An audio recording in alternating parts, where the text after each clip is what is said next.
प्रिय विद्यार्थी मित्रों, सामाजिक विज्ञान विषय में આપણે एक ऐतिहासिक घटना हल्दी घाटीનું युद्ध विषे राणा प्रताप અને અકબર વચ્ચે જે હલ્દી ઘાટીનું યુદ્ધ થયું આજે તમને આ વિડીયો દ્વારા રૂબરૂ મુલાકાત કરાવીશું। તો અંત સુધી તમે આ વિડીયો જોશો।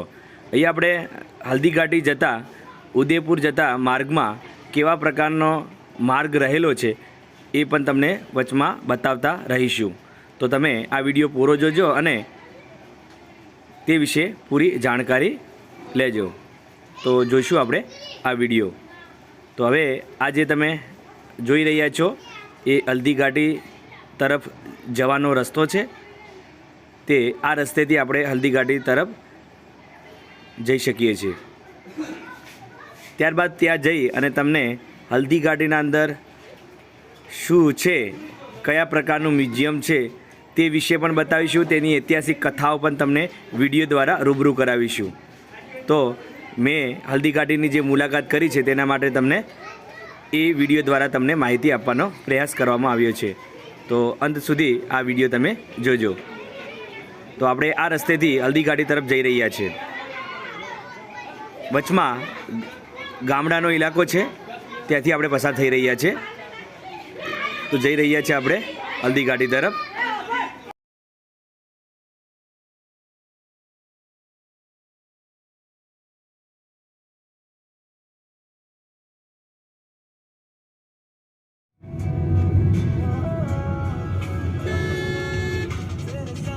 In 300 meters, slight left.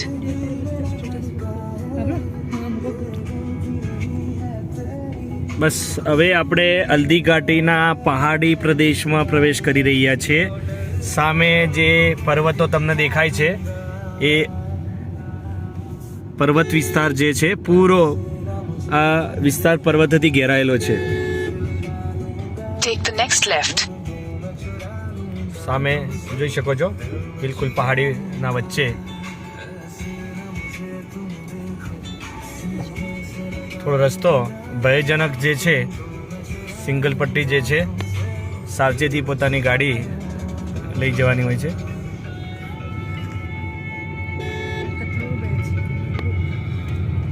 Continue for 1.5 kilometers.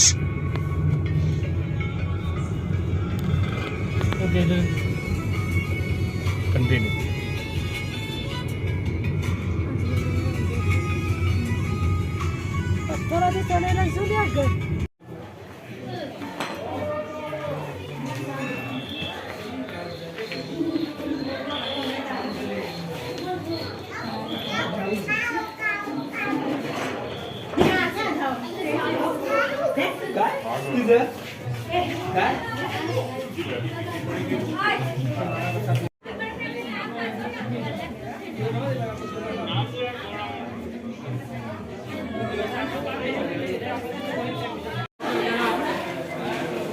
અહીંયા આપણે હલ્દી ઘાટીના મ્યુઝિયમમાં આ મુજબની પ્રકૃતિ જોઈ શકીએ છીએ। હલ્દી ઘાટીનું મ્યુઝિયમ તમને અહીંથી બતાવી રહ્યો છું। એક એક પ્રકૃતિ આપણે જોઈ શકશું। સૌપ્રથમ અહીંયા આપણે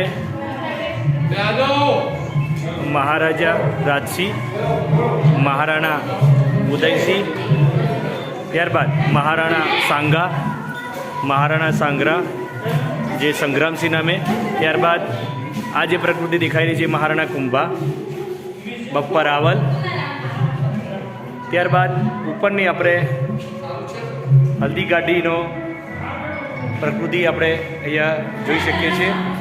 મ્યુઝિયમનું ચારે બાજુથી આપણે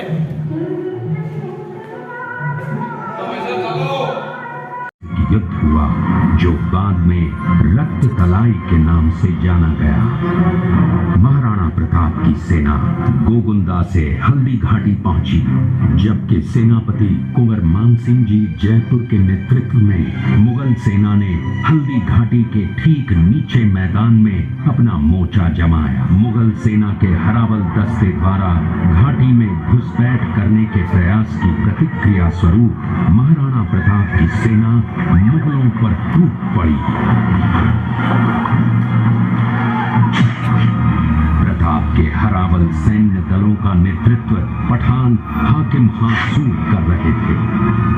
भीलू राणा, जो राणा पूंजा के नाम से भी जाने जाते हैं, उनके नेतृत्व में भील आदिवासियों ने गोरिल्ला पद्धति से युद्ध करते हुए मुगलों के छक्के छुड़ा दिए।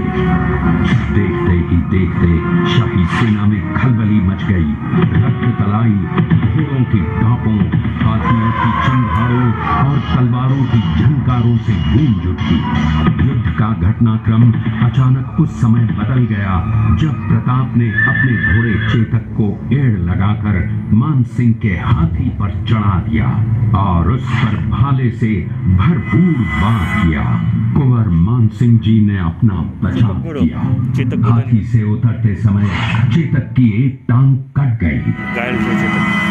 इस स्थिति को भांपकर महाराणा प्रताप के हमशक्ल सेनापति झालामान ने महाराणा प्रताप से आज्ञा लेकर उनका राजमुकुट धारण किया। मुगल सेना झालामान को महाराणा प्रताप समझकर उन पर टूट पड़ी और झालामान शहीद हो गए। उधर चेतक ने अपने स्वामी को 5 किलोमीटर तक 3 टांगों पर ही लेकर एक बरसाती नाले को पार किया। उसके पश्चात उसके प्राण पखेरु उड़ गए। इस युद्ध से महाराणा प्रताप के मन पर गहरा प्रभाव पड़ा। परिणाम स्वरूप उन्होंने मुगलों पर विजय प्राप्त करने तक राजसी ठाट बाट छोड़ने और पत्तों पर भोजन करने का प्रण लिया, जिसे उन्होंने जीवन भर निभाया।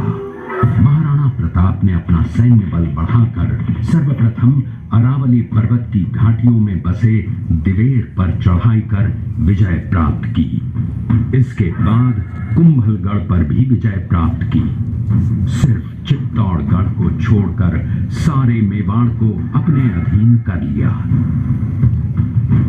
कालांतर में महाराणा ने चावंड में अपनी राजधानी स्थापित की।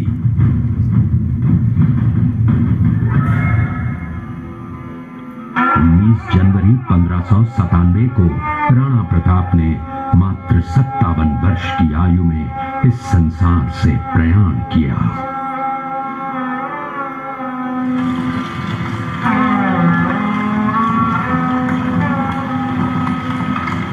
हल्दी घाटी का सिर्फ चित्तौड़गढ़ को छोड़कर सारे मेवाड़ को अपने अधीन कर लिया। कालांतर में महाराणा ने चावंड में अपनी राजधानी स्थापित की।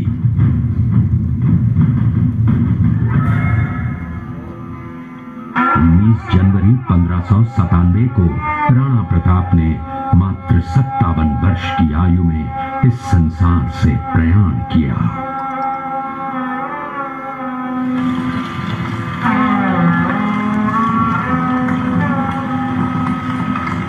हल्दी घाटी का युद्ध एक सांप्रदायिक युद्ध न होकर आत्मसम्मान, मातृभूमि की स्वतंत्रता व स्वाधीनता का संघर्ष था। इसका प्रमाण ये है कि जहां पर अकबर की सेना के सेनापति जयपुर के कुंवर मानसिंह जी थे, वहीं पर महाराणा प्रताप की सेना के सेनापति काबुल के हाकिम हासूर थे। महाराणा प्रताप स्वतंत्रता की वेदी पर एक ऐसा अंगारा था जो आत्मसम्मान व देश गौरव के लिए दिन रात जलता रहा, धधकता रहा और अंत में बुझकर भी उसने देश में ऐसा लौह भर दिया जिसकी प्रखर किरणों ने भारत माता को गुलामी की जंजीरों से मुक्त कराने के लिए सदा प्रेरित किया। इस किले पर जब भी विदेशी आक्राताओं ने आक्रमण किया और उस आक्रमण में कोई भी राजा व सैनिक वीर गति को प्राप्त कर लेते, तो उनकी पत्नियां वीरांगनाएं अपने सतीत्व की रक्षा करने के लिए जलती हुई अग्नि में कूद प्राणों को त्याग देती थी, जिसे हम जौहर कहते हैं। जौहर चित्तौड़गढ़ में 3 मुख्य बड़े जौहर हुए थे। प्रथम जौहर 1303 ईस्वी में रानी पद्मिनी ने 16,000 स्त्रियों वीरांगनाओं के साथ जौहर किया था। सिर्फ अल्लाउद्दीन खिलजी के कारण। दूसरा जौहर 1535 ईस्वी में दिल्ली के शासक बहादुर शाह के समय में रानी कर्मावती ने वीरांगनाओं के साथ किया। और तीसरा जौहर 1568 ईस्वी में सम्राट अकबर ने चित्तौड़गढ़ पर आक्रमण किया। उसी समय रानी फूलकुमरी ने 7000 वीरांगनाओं के साथ जौहर किया।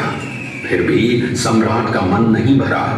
अंत में 30,000 आम लोगों का कत्लेआम करवाना, मौत के घाट उतरवाना, ये सम्राट का वास्तविक चेहरा था। इस किले में देखने योग्य विजय स्तंभ है, कीर्ति स्तंभ, मीरा मंदिर, जैन मंदिर, कालिका माता मंदिर, भामाशाह हवेली, कुंभाश्याम मंदिर, फतेह प्रकाश महल हैं। ये किला यहाँ से 140 किलोमीटर दूरी पर है। ये देखते हुए सभी अतिथि आगे की तरफ चले। सिंह को चला जो महाराणा प्रताप के पुत्र थे। अमर सिंह ने शेरपुर छावनी पर अचानक आक्रमण कर दिया। उस आक्रमण में मुगल सेना में भगदड़ मच गई। मुगल सेना को अपनी छावनियों को छोड़कर भागना पड़ा। छावनियों के अंदर से इसकी सूचना पन्नाधाय को लग गई। कुछ समय तक पन्नाधाय चिंतित हुई। तभी पन्नाधाय ने अपने पुत्र चंदन को राजसी कपड़े पहनाकर पलंग पर सुला दिया और उदय सिंह को एक टोकरी के अंदर छिपाकर पत्तों से ढक के महल के बाहर निकालकर गुप्त रास्ते से कुंभलगढ़ भेज दिया। बलवीर सिंह जब तलवार लेकर राजकक्ष में आया तो उसने पन्नाधाय से कड़क आवाज में उदय सिंह के लिए पूछा तो पन्नाधाय ने चंदन की तरफ इशारा किया। बलवीर ने चंदन को उदय सिंह समझकर चंदन की हत्या कर दी और ये समझने लगा कि मैंने राजकुंवर उदय सिंह को मार दिया। वही राजकुंवर बड़े होकर राजा बने और अपने नाम का उदयपुर नगर बसाया जो यहाँ से 40 किलोमीटर दूर है। और उन्हीं के पुत्र महाराणा प्रताप हुए जिन्होंने हल्दी घाटी का युद्ध लड़ा और आज हम लोग उनका इतिहास यहाँ पर देख रहे हैं। को शत्रुओं से मुक्त नहीं करा लेता तब तक न तो मैं महलों में रहूंगा, न किसी धातु के पात्र में भोजन करूंगा, न किसी गद्दी के बिछौने पर सोऊंगा। पत्ते ही भोजन के पात्र होंगे, जमीन ही बिछौना होगा। इस प्रतिज्ञा का पालन उन्होंने 21 वर्षों तक जंगलों में रहकर किया। घोड़े चेतक के अंतिम मिलन का है। हल्दी घाटी युद्ध के बाद चेतक घोड़े ने 22 फीट के घायल थे तो ना ये वक्त दृश्य घायल थे। उसी समय का दृश्य है।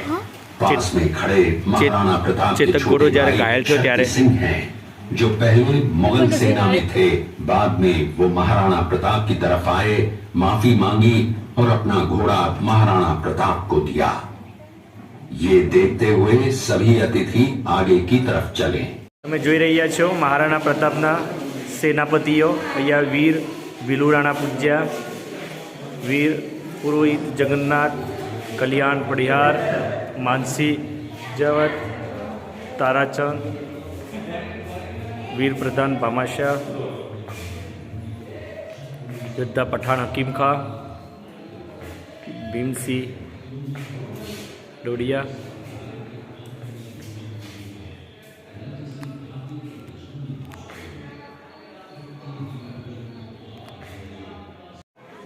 મિત્રો અહીંયા અમે ઐતિહાસિક સ્થળ હલ્દી ઘાટીનો તમને અહીંયા ચિત્ર બતાવી રહ્યા છે। આ જે છે હલ્દી ઘાટીનું સમગ્ર અહીંયા લોકેશન હલ્દી ઘાટી જે ઐતિહાસિક સ્થળ અહીંયા આપણે સંસ્કૃતિ પણ બતાવી રહી છે એ સમયની। ચલો હું તમને ઊંટ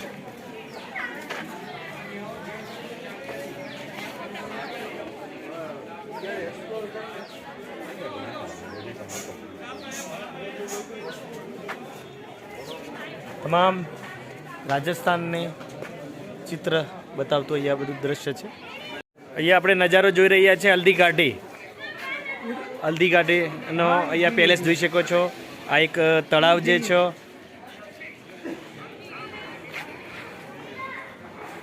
હલ્દી ઘાટી.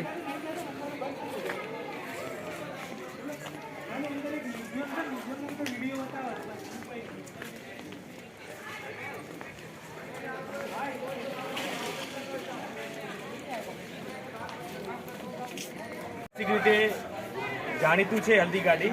તો કેટલાક દ્રશ્યો હલ્દી ઘાટીના તમને હું બતાવીશ. અહીંયા ચેતક ઘોડાની અહીંયા મૂકેલું છે. ચેતક ઘોડો અહીંયા ચેતક ઘોડો એટલે આસપાસના ઉભી રહો. ઉભી રહે.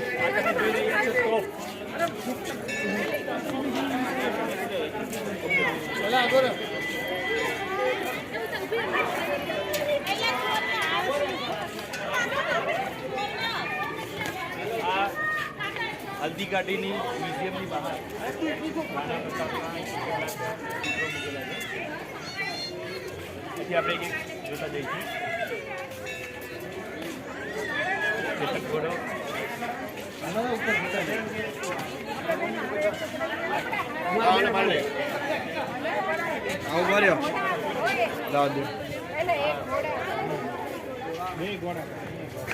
આ જે ચિત્ર એ રાણા પ્રતાપ યુદ્ધના અંદર પોતાના ચેતક ઘોડેથી મુગલ બાદશાહના સેનાપતિ છે.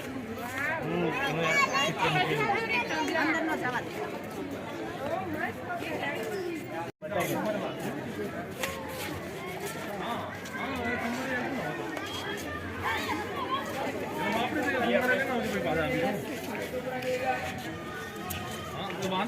રાણા પ્રતાપના કેટલાક સૈનિકો